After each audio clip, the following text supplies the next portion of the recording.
Hey peeps, Erik Galaxy here. So this just in, Lionel Messi is tearing up the MLS. Huh, who knew? It's like the song, 1, 2, 3.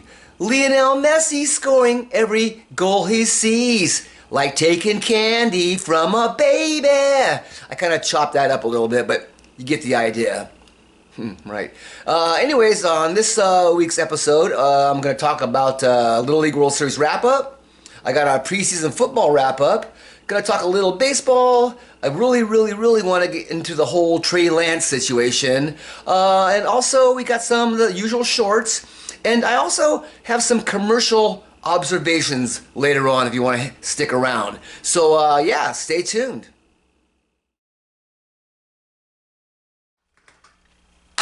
Well, all right.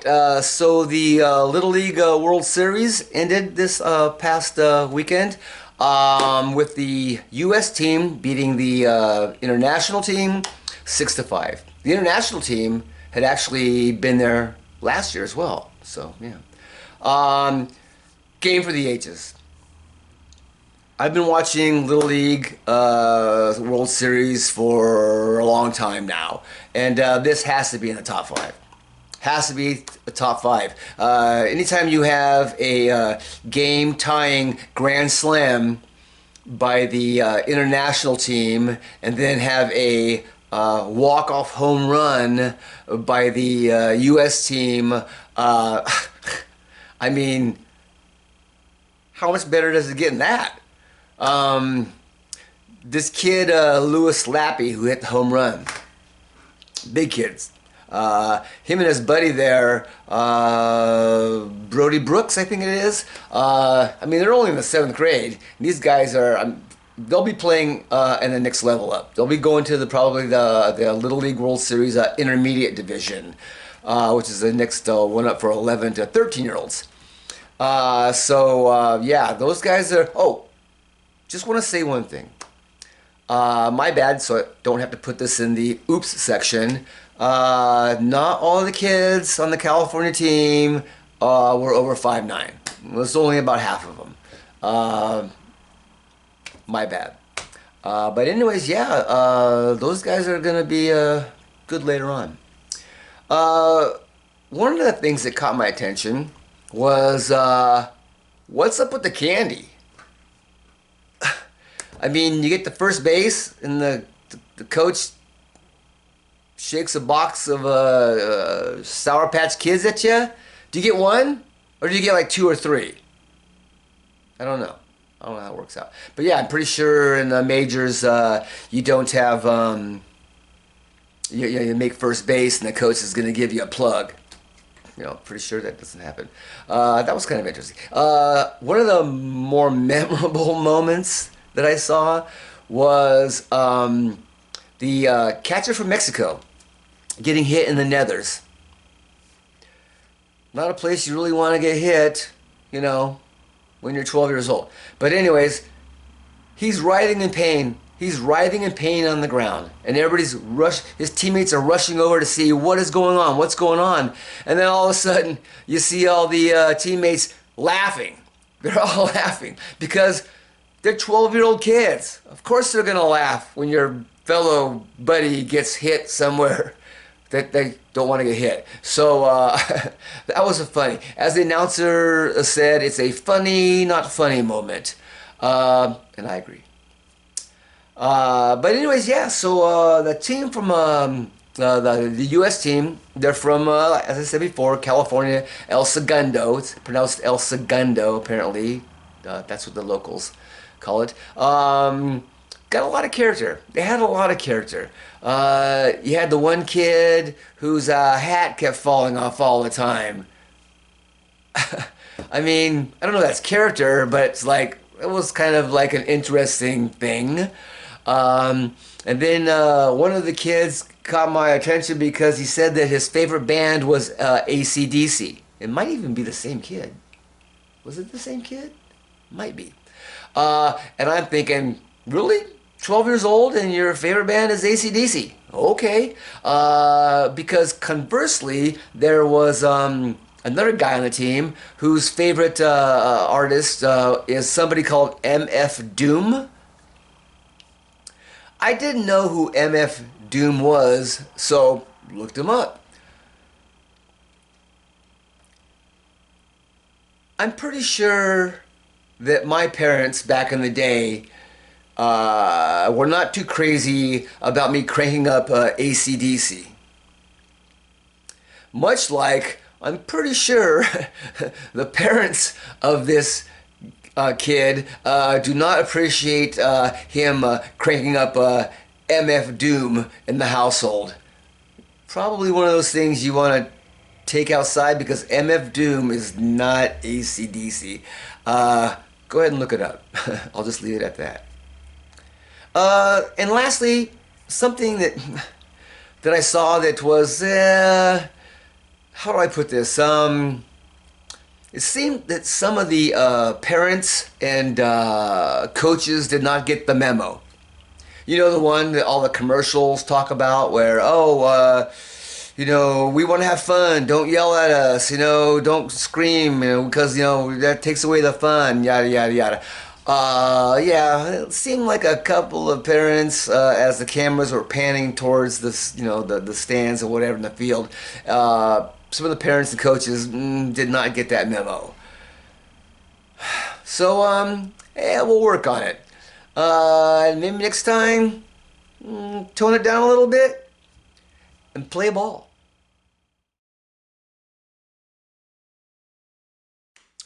All right, well, preseason football is gone, and now we're playing for paychecks. A couple of observations from this past preseason. There are some rules that I was not totally familiar with.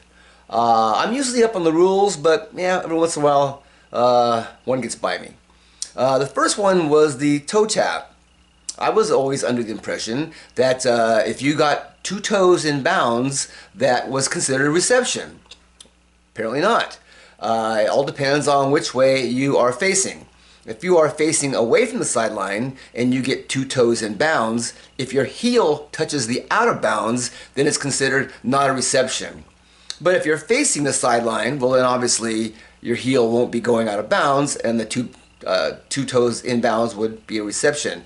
I thought it was kind of interesting because I always thought that 2 toes was 2 toes, but apparently not.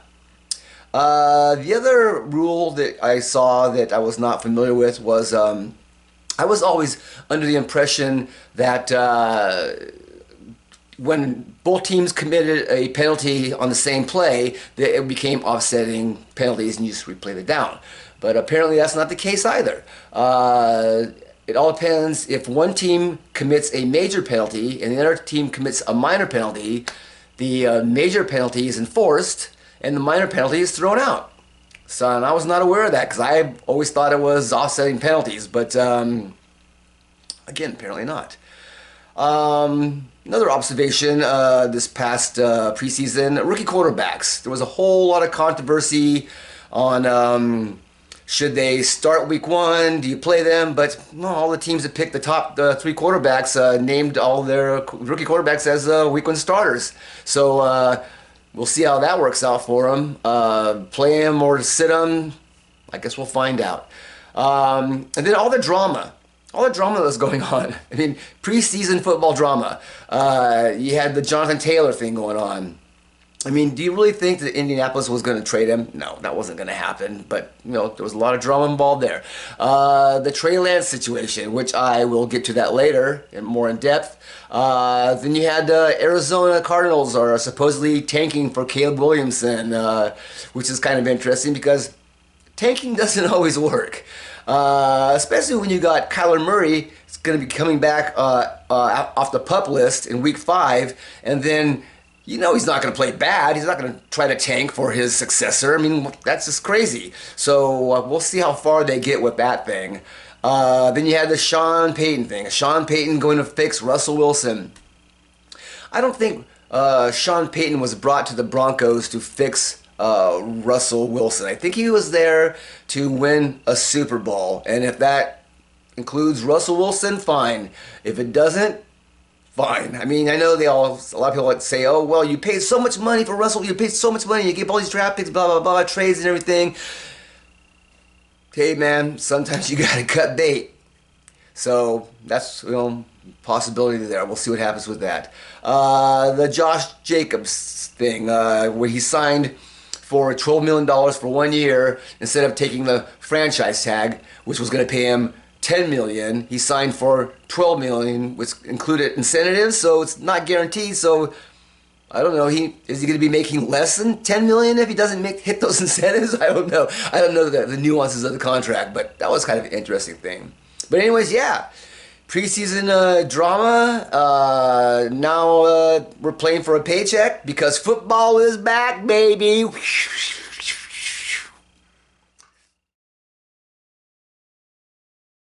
Now that the dust has settled somewhat on what some might call a debacle, my 2 cents. First off, teams move up in the draft all the time to pick their quarterback of the future. Most of the times, that don't work out. You win some, you lose some. That being said, Trey Lance was named the starting quarterback of the 49ers last season. What that tells me is that they had all the faith in the world that he was going to take the reins for the next 10 years. He was going to be the starting quarterback. Yeah, sure, they had pretty much already let it be known that they were no longer going to need Jimmy G's services. So more or less they were kind of tied to the whole Trey Lance experience. But anyways, carry on.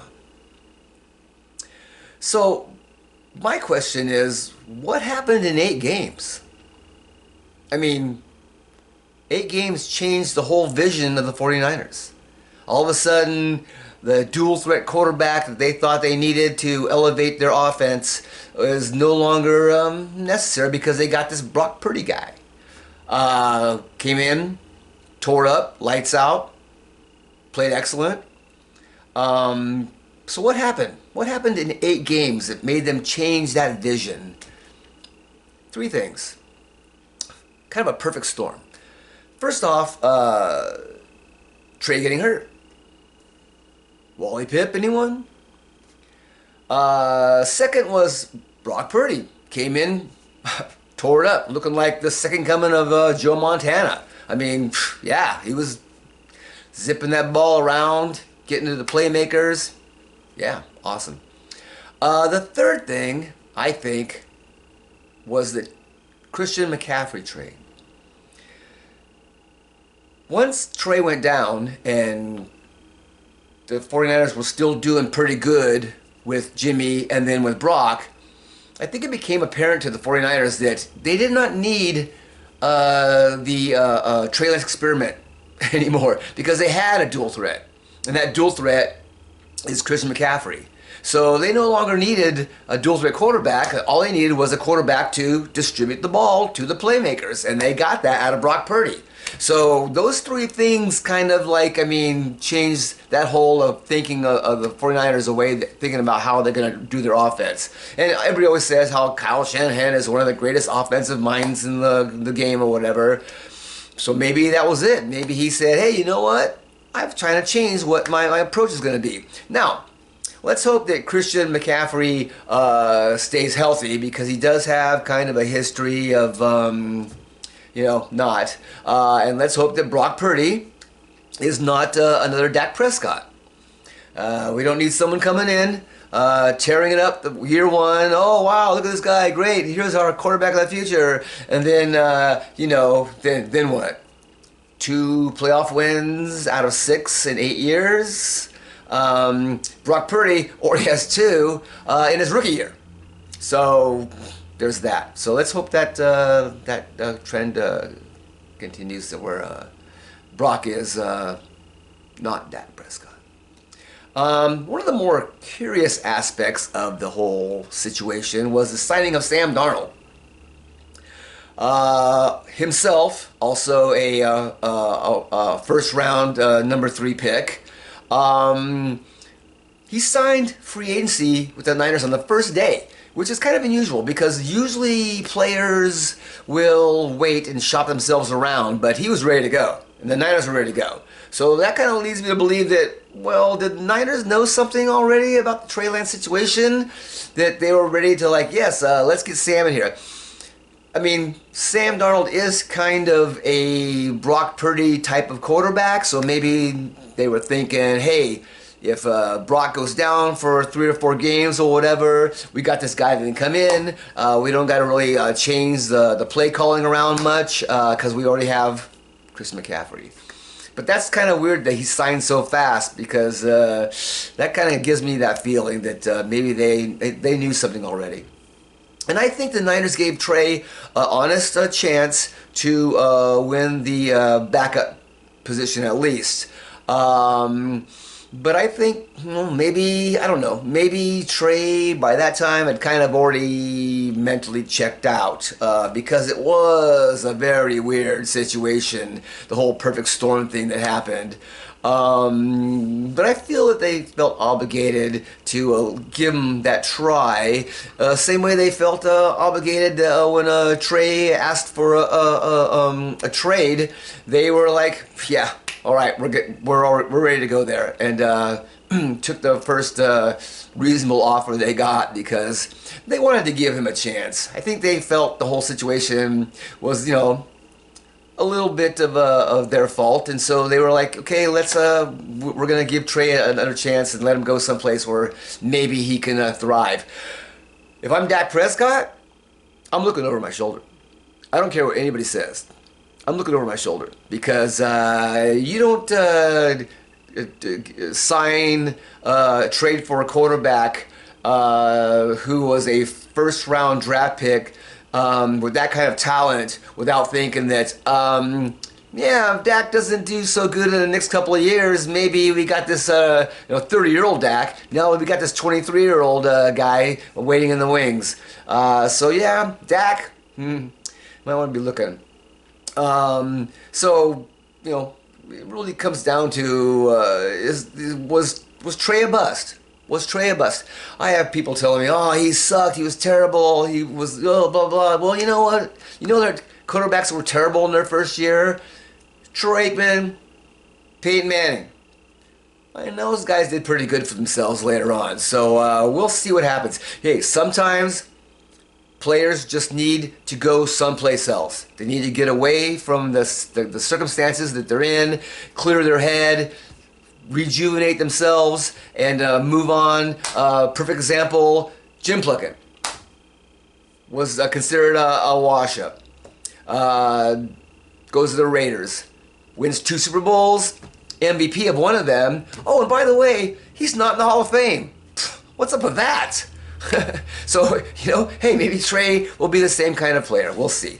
But, yeah, we'll see what happens with the Brock Purdy situation. Is he going to be a Dak or not a Dak? And is Trey going to be the next Jim Plunkett?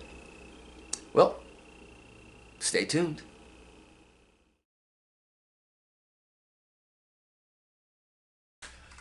Okay, so the big news in baseball this week is Shohei Ohtani tore his UCL again. Apparently this is the second time, so he will no longer be pitching, but he will be batting, because apparently the mechanics for swinging a bat are different than the mechanics for throwing a baseball. Not too many players have come back from UCL second time, but it has happened. The thing that gets me, though, more important about this is that he was pretty much going to be a free agent at the end of this year, and he was pretty much going to be guaranteed somewhere around $500 to $600 million. That's not going to happen now. He probably just lost probably about $100 million just from having a torn UCL the second time. Because, like I said, not too many people come back from that the second time. I keep saying second time. I'm sure that he will probably try to pitch, and maybe in some kind of limited capacity, maybe as a reliever. That's kind of the talk going around. But yeah, I mean, I'm pretty sure that most clubs are going to think that he's not. I mean, if he does, great, but you know, he's not going to get the 500 to 600 million dollars that everybody thought he was going to get before he got hurt. So, $100 million ligament. Wow. Also in baseball news, the big thing now people are talking about is Ronald Acuna Jr. is on pace to become the first person in Major League Baseball history to hit 30 home runs and steal 60 bases. First person ever. Oh my God. I'm thinking, okay, why is that better than the guys who've done the 50-50 club, 50 home runs and 50 stolen bases? Because do the math. That's 20 more home runs and 10 less stolen bases. Kind of does that even out or not? But yeah, everybody's making a big thing about, oh wow, he's the first person in history to do 30 home runs and 60 stolen bases. First of all, once again, stolen bases are up because they made the bases bigger and they made it easier for you to steal a base. I'm surprised not more guys have 60 stolen bases this year. But yeah, supposedly that's the big thing. 30 home runs and 60 stolen bases. Woohoo!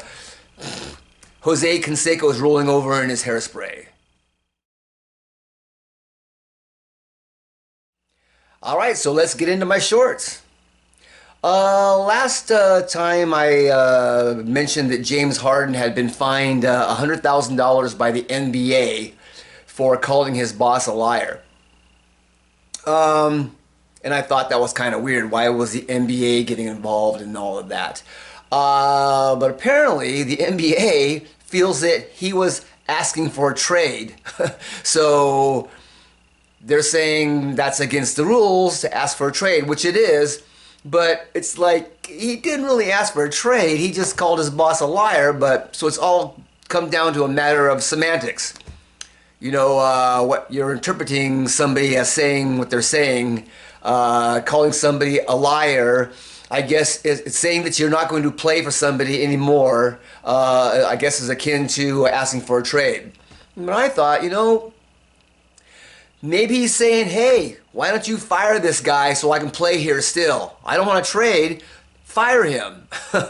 So yeah, it's all a matter of semantics. And yeah, the Players Association has filed a complaint about it all, basically saying the same thing I said. It's a matter of semantics. It's like, well, what did he really say? But anyways, I thought that was interesting. But that's why the NBA fined him $100,000. So the sprinter No Lyles brought up something this past week. It was kind of funny. He was wondering why teams, like basketball teams, call themselves world champions. I thought it was kind of funny because I've always thought that was kind of weird that we have American sports and they're always like, oh, we're the World Series. It's the World Series because is the whole world involved in the World Series? Is the whole world involved in the NFL or the NBA? So calling them world champions, yeah, it's probably a little of a bit of a misnomer there because Noah's he ran against all the people from around the world. So yeah, he is definitely a world champion. So, but I thought the fact that he brought that up was kind of interesting. So something that's been bothering me for a little bit here is the amount of unwanted fan interaction. First, you had that guy from that was yelling at the golf tournament because he had a bet. He had placed a bet, so he was trying to influence, I guess, whatever the outcome was. I think that's kind of that. How do I say this? That's BS. And now I hear one of the golfers said that it happens all the time on other tours, so maybe we don't see it as often, but I guess over in Europe it happens. But still, that's just BS. I think that anybody who does that should be banned from whatever sporting event ever. Any sporting event, doesn't matter. All sporting events. They can know, I mean, we got facial recognition software right now, so all you gotta do is put that guy's face up there and he's never getting into another event. Also, I don't know, maybe there should be a law, you know, some kind of, is that considered assault? You know, hey, but this last episode of where Ronald Acuna Jr. Was accosted by two fans on the field and they basically threw him to the ground, and man, that was, you know, I mean, I get it. I come from the day, the way back when streaking was the big thing. Streaking. Oh yeah, you get on the field, you run naked, whatever. I'm not going to mention that I've done it myself, but anyways, but we're a long ways away from that era. You know, the whole Hank Aaron thing where he was running the bases and people are patting him on the back and stuff. Our society nowadays is way more wacko than it was back then. Everybody has to have a selfie. Everybody has to have a gun now. You don't know what's going on. Somebody jumps on the field, runs towards a player. You don't know what they're going to do. You don't know if they're going to shake their hand or stab them. I mean, Monica Seles, let's go. So it's getting a little bit more, seems like everybody wants to have their moment and they're willing to do whatever they can do to get that moment in the sun. And so I think we really need to take stronger measures of protecting the players, the athletes. Once again, make penalties really, really, really harsh so that nobody wants to do it again. Because apparently just spending a night in jail is no longer a deterrent for this kind of activity. So yeah, I think all of the leagues and maybe even law enforcement and whatever have to really start looking at that, because it one of these days it's not going to be just somebody running out there for an autograph.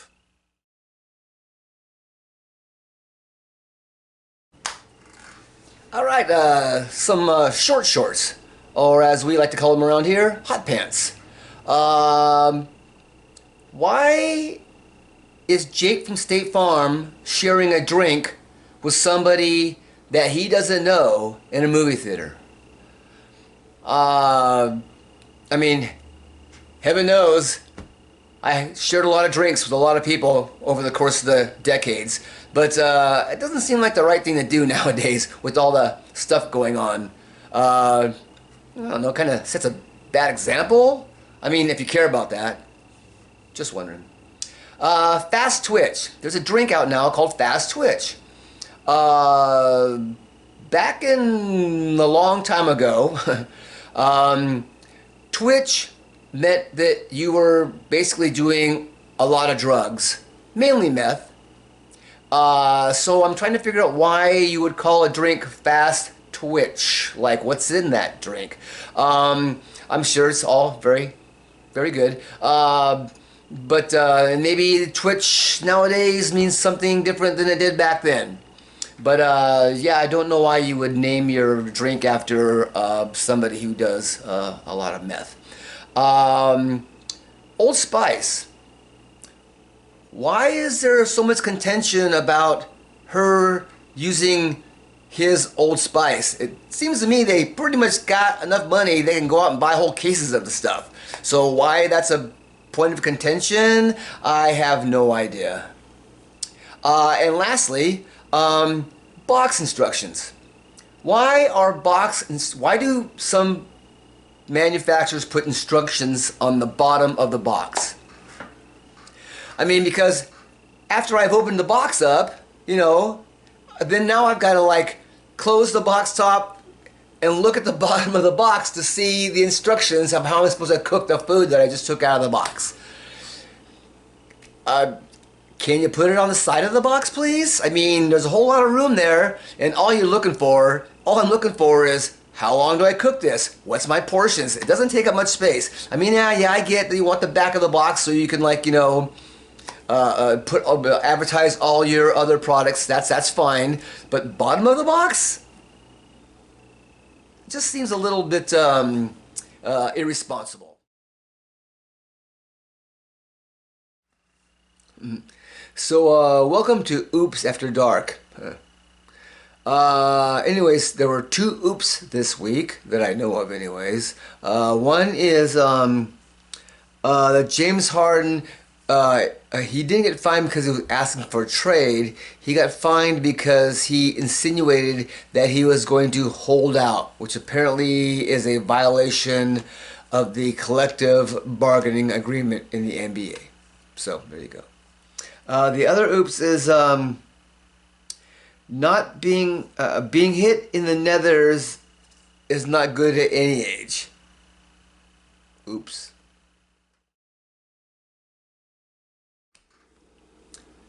So Bob Barker passed away this past week.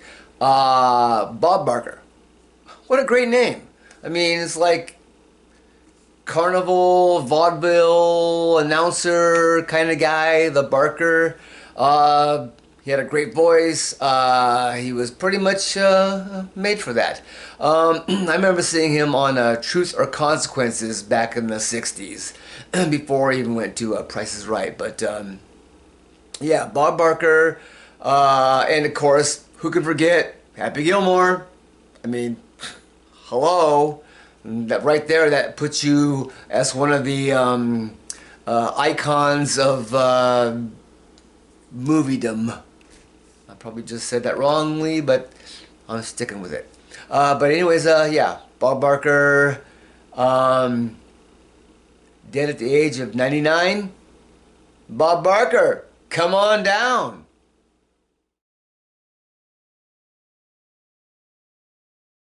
Alright, so this is where I'm supposed to ask you to subscribe and like me.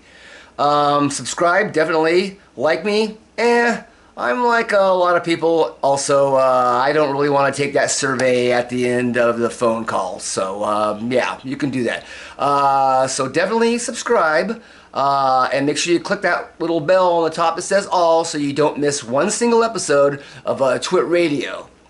And like. And Jim Plunkett, Hall of Fame.